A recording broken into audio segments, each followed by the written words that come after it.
Welcome back to Leading Blind. Today we discuss the action-packed film Vantage Point, which was released in 2008, was directed by Peter Travis, and was written by Barry L. Levy.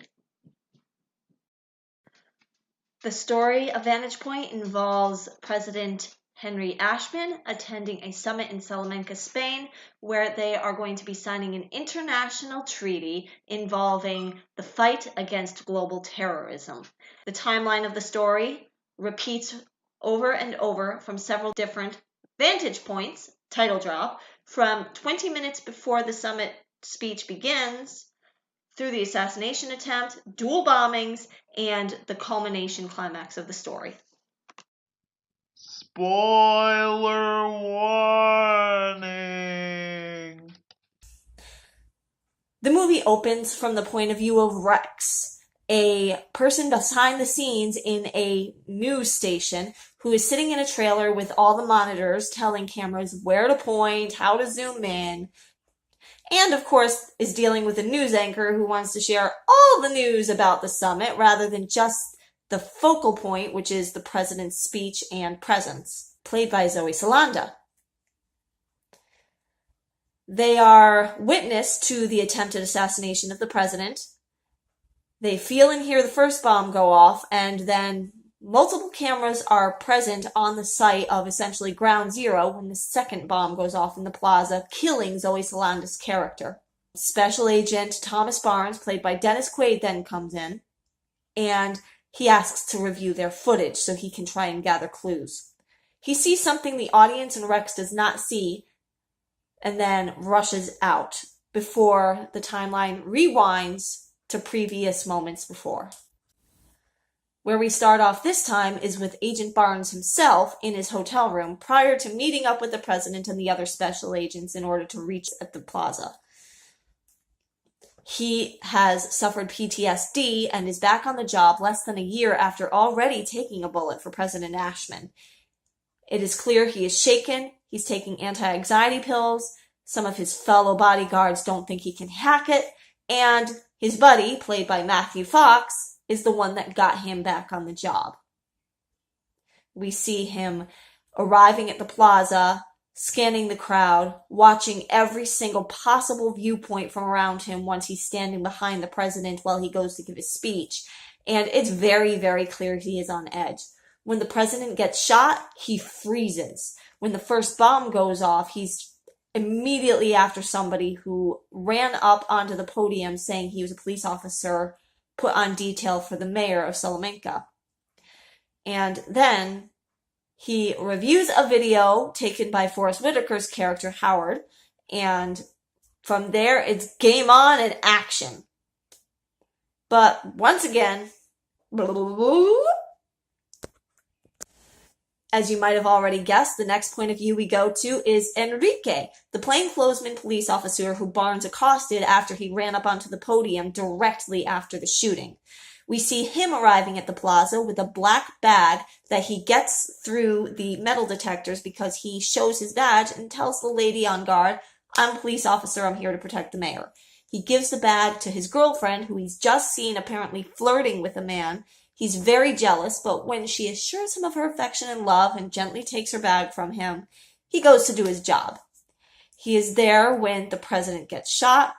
He tries to protect the mayor, gets thwarted by Barnes and the other Secret Servicemen, and then he sees that his girl Veronica throws a bag under the podium, and he tries to warn everybody, but to no avail. The bomb goes off, and he is then after his girlfriend, trying to figure out what she had to do with this, who else is involved, and really, what the fuck?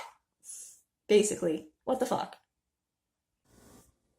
Next time we review the events, it's from the point of view of Forrest Whitaker's character, Howard, an American who is touring Europe because he's having some family and wifely issues at home, and he needs to get away for a while. So he's there for the summit, he's taking lots of videos, and he meets a little girl named Anna and her mother. He is introduced to a man who wants to know what he's filming named Sam, and he notices that Barnes is on edge up on the podium. His camera is swinging around back and forth. looking up at the same window where there's a curtain fluttering that Barnes had noticed earlier, and trying to help the agents when they ask for his footage. It's this footage that tells Barnes there is indeed a bomb under the podium, as the guy was trying to tell them, but it's too late. Howard is all right, but he realizes the young girl Anna has been separated from her mother in all the chaos, and he takes her to a police officer to stay with until he can try to help Agent Barnes and the other Secret Servicemen in chasing down the plainclothes police officer who everybody thinks is guilty of the crime at this point in time. Next, we go to the point of view of President Ashman himself, and it turns out that Ashman was not on the podium. He is not the president that got shot. They had decided that because of threats made to his life, that they would put up a double, and William Hurt is brilliant as President Ashman and the double. As subtle as the performances are, and as not over-the-top brilliant as most acting gigs can be in films, he does a good job of playing a compassionate, concerned, level-headed president, and somebody that's just basically a speaker. You know, he has this plastic smile on his face, and he's just clearly not the same man, but everybody else is buying into it. He's there watching the summit from his hotel room very disgruntledly, especially when he sees Barnes on the cameras protecting the fake president.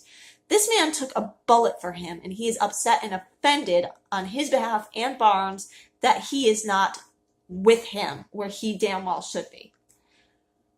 The first bomb goes off, and we find out it's at his hotel where the president is, that this bomb has gone off. His agents are trying to take care of him and protect him, but lo and behold, terrorist breaks in, kills all his guards, and yeah, President Ashman's in trouble.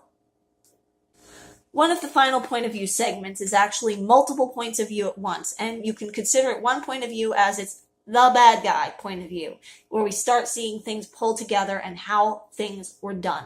You find out that the assassination attempt was done via remote control by a smartphone because it was connected to the rifle that shot the president. You find out that there's a bellboy in on the bombing at the hotel who committed suicide setting the bomb off. You see Veronica with her black bag. You see her later on with the guy she was supposedly flirting with earlier, who is the guy that attacks the president in his hotel room, and things just culminate from there. And I think it's really interesting how intricate and planned this was, especially since right around this time, I can't remember where in the movie we discover if it's Barnes's first point of view or if it's later on, that Agent Taylor, played by Matthew Fox, who got Barnes back on the job, is in on everything. He got Barnes back his job, essentially, got him back on detail so that he could use his friend's PTSD against him and make it look like everything that happened is in some way his fault and will also halt and stutter the investigation attempts. Oh boy, does he have another thing coming to him. Barnes, by this point, is trying to chase down Matthew Fox's character, Taylor. Other agents are chasing him while Barnes is chasing Taylor.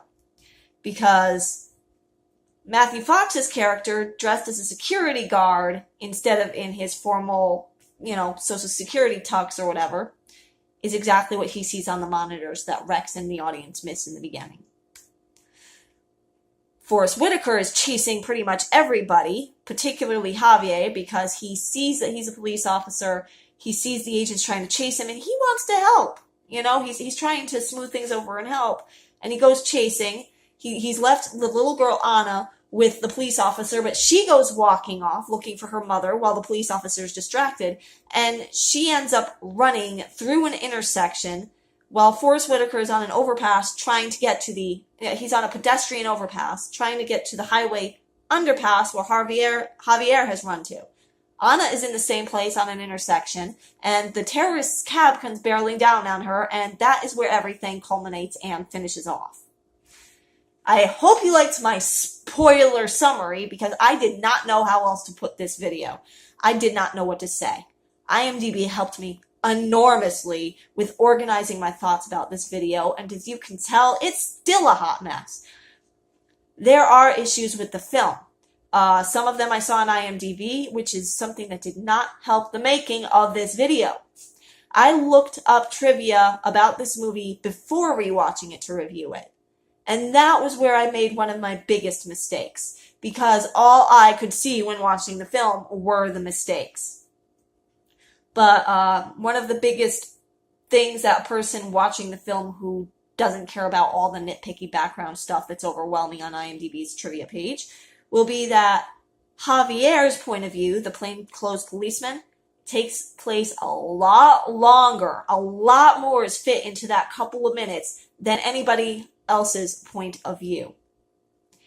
It's insultingly different from everything else, but you can roll with it for the most part. I'm one of those people, so what if they screwed up doing this? I can roll with it. That's me. Not everybody can do that, but I can. What I actually had a hard time with was I read the piece of trivia. You know how I said there was an ambulance driven by the terrorists barreling down on Anna? That little girl just stops in the middle of the highway after running across 3 other multiple lane segments of road, watching this thing barrel down on her when it's at least 100 feet away.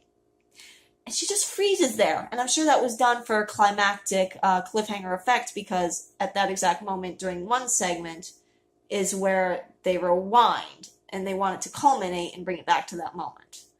But all I could think was, you stupid little bitch, you dodged all these other cars, just move. Okay, maybe you won't get away and it's an ambulance, but just try to move. Don't stand there like a screaming freaking deer in the headlights.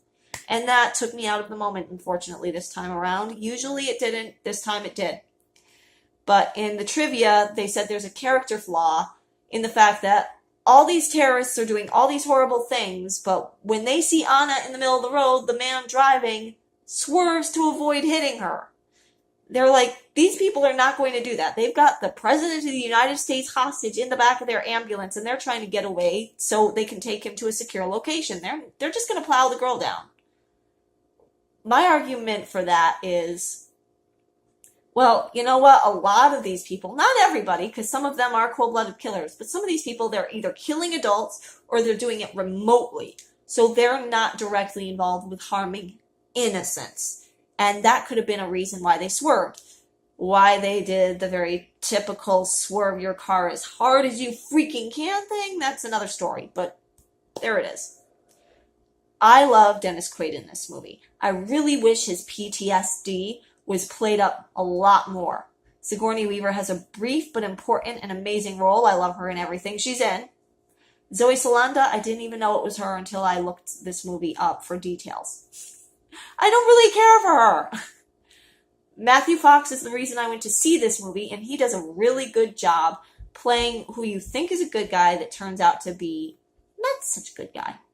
I had just been introduced to Lost pretty much that year or the year before by my husband, because I'd missed the first 3 seasons and didn't give a rat's ass until he introduced me. And then I was like, Matthew Fox is in Party of 5, but it was years since I've seen that movie.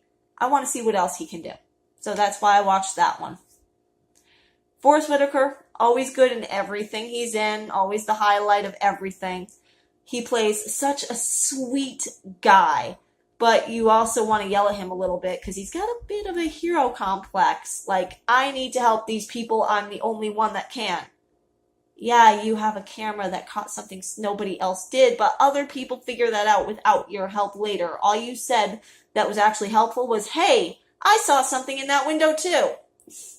And of course, somebody sees the bomb under the podium before it goes off, but like seconds before it goes off. It wasn't hugely helpful. Forrest Whitaker is a witness more than he is an active helper. But that's character problems, not Forrest Whitaker problems. I already praised William Hurt because he's brilliant at playing dual roles, even though one role is like absolutely minimal. It's still imperative that you can tell the difference. I don't know what else to say about this movie, guys. I highly recommend it. I think it's highly underrated in spite of all its flaws. And what can I say? Thank you so much for putting up with my complete diarrhea of the mouth for this very difficult and hard to swallow review. I still plan on doing more tags in the future. I plan on doing many more reviews, including reviews of books, songs, and musicals. And I will probably be putting up another poll on my Facebook page and my Twitter account for which movie to do next. I try to spread the genres out. So I've done a musical, I've done a guy who did musicals, I've done a horror movie, 2 horror movies if you include my quick log on Snow White, and now I've done an action film. So the next one will probably be a romance, a drama, a cartoon. And if you've got ideas based on my lists on my Facebook page, you're more than welcome to share them before I get the poll up. And I really, really hope that you guys will like, comment, subscribe, and share, and I will see you next time.